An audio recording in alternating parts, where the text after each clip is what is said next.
Once upon a time, in the bustling city of Eldridge, lived a man named Theodore Harris. Theodore was a wealthy and successful businessman, owning a string of high-end restaurants and hotels.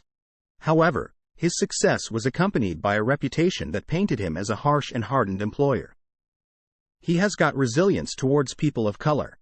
His staff, from servers to managers, suffered under his tyranny, enduring long hours, unjust treatment, and constant fear of reprimand.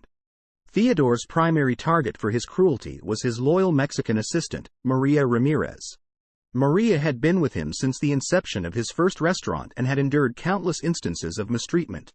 Theodore would belittle her in front of others, assign impossible tasks, and never miss a chance to remind her of her replaceability. Despite her hardships, Maria's determination and resilience never wavered. As time passed, whispers of Theodore's behavior spread through the city. People boycotted his establishments, and potential employees steered clear, fearing the rumored toxic work environment.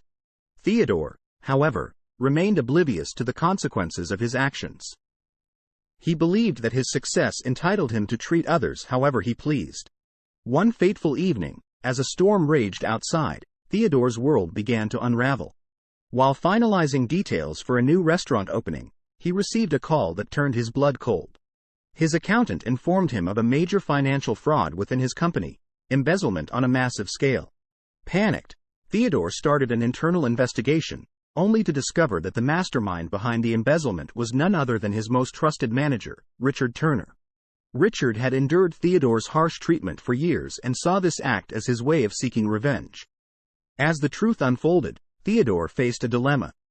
He had to decide whether to involve the authorities and risk his reputation being further tarnished, or to handle the situation discreetly and attempt to salvage what was left of his business. The weight of his past behavior began to dawn on him, as he realized that his mistreatment of employees might have driven them to such desperate measures. In the midst of this turmoil, Maria approached Theodore with a surprising proposition. She had discovered evidence that could help expose the extent of the embezzlement and lead to justice being served. Maria offered her assistance, but with one condition: Theodore had to commit to treating his employees with respect and fairness from that point forward. Desperate and facing the consequences of his past actions, Theodore reluctantly agreed to Maria's terms.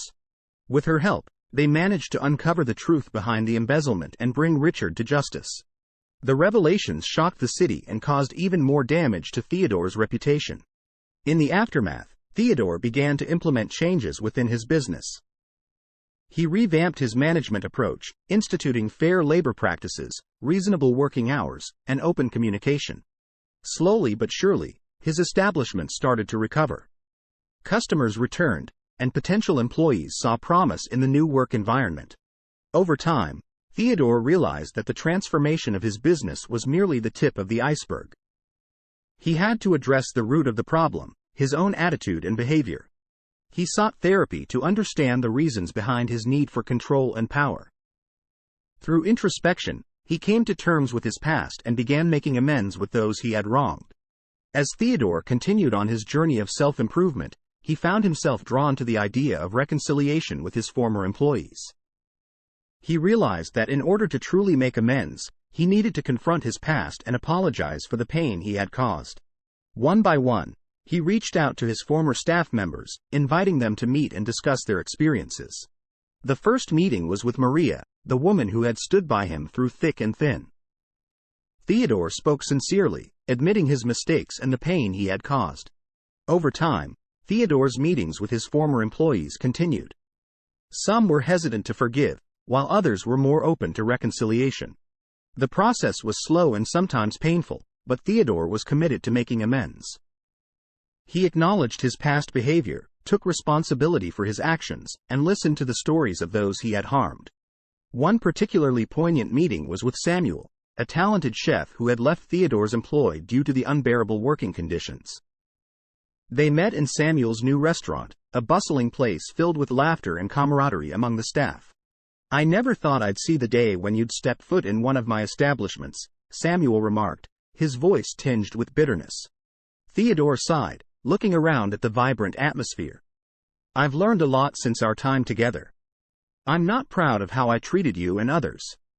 But I want you to know that I'm different now. Samuel studied Theodore for a moment before finally nodding. I can see that. Your presence here speaks volumes. Just remember that change takes time, and forgiveness isn't easy. As the months went by, Theodore's efforts to mend fences began to bear fruit. Some former employees chose to return to his restaurants, while others extended tentative olive branches. The community started to notice the changes he was making, and gradually, his reputation transformed from that of a tyrant to a person who was genuinely trying to make things right. One day, as Theodore was overseeing the launch of a new restaurant, he received an unexpected letter. It was from Richard Turner, the man responsible for the embezzlement that had almost brought his empire crashing down. The letter was a heartfelt apology, explaining the reasons behind Richard's actions and expressing remorse for the pain he had caused. Touched by the sincerity in the letter, Theodore decided to visit Richard in prison. The meeting was tense, emotions running high as they confronted their shared past with their lawyers present. Richard confessed that his actions had been a twisted attempt to gain control over a situation where he felt powerless. Just before he left for his cell, he said, "I'm not asking for your forgiveness," Richard said, his voice shaky.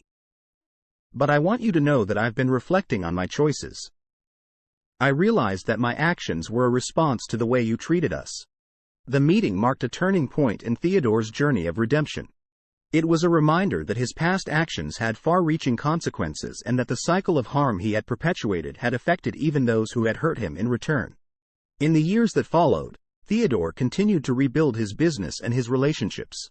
He established a foundation to support underprivileged youth and aspiring chefs, using his influence to create positive change in the industry. His restaurants became known not only for their exquisite cuisine but also for their commitment to fair labor practices and employee well-being. Theodore's story spread far beyond Eldridge, inspiring others to examine their own behavior and strive for personal growth. His journey from a cruel employer to a compassionate leader became a testament to the power of change, redemption, and the human capacity for transformation. And so, as time flowed on, Theodore's legacy transformed into one of second chances and the belief that even the darkest of paths could lead to redemption, as long as one was willing to confront their past, make amends, and work toward a better future.